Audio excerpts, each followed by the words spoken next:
Buenas tardes, mi nombre es José Antonio Lázaro Jaramillo y voy a presentar la solución de un circuito de supernodos.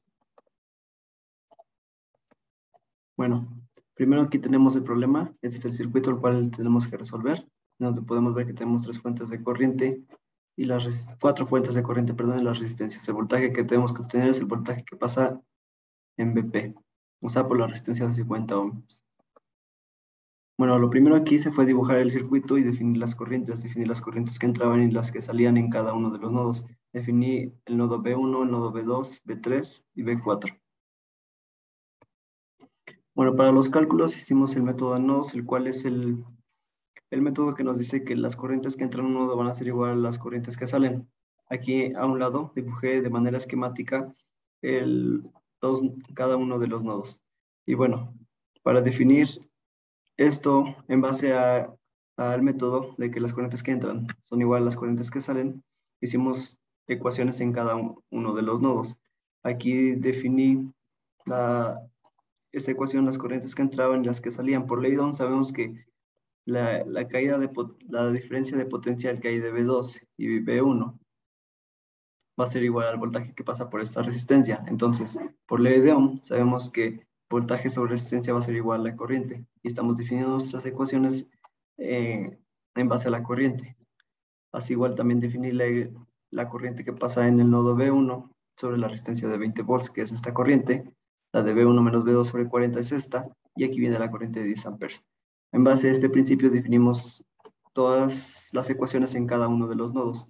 Eso mismo aplicamos aquí, la diferencia de voltaje sobre su resistencia, el voltaje en el nodo 2 sobre la resistencia de 100 ohms, la diferencia de voltaje sobre la resistencia de 50 ohms, que aquí viene de manera esquemática cómo entran las corrientes al nodo, que viene siendo este nodo.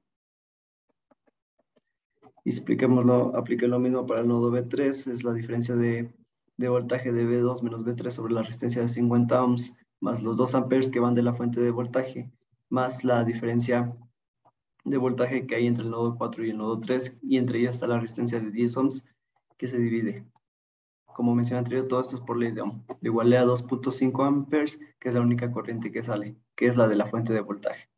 De corriente, perdón.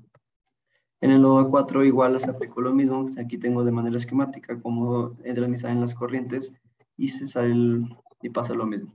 Una vez teniendo estas ecuaciones de cada uno de los nodos, tenemos un sistema de ecuaciones con 4 ecuaciones y 4 incógnitas, el cual es un sistema que se puede resolver. Esto lo resolví con el software de MATLAB.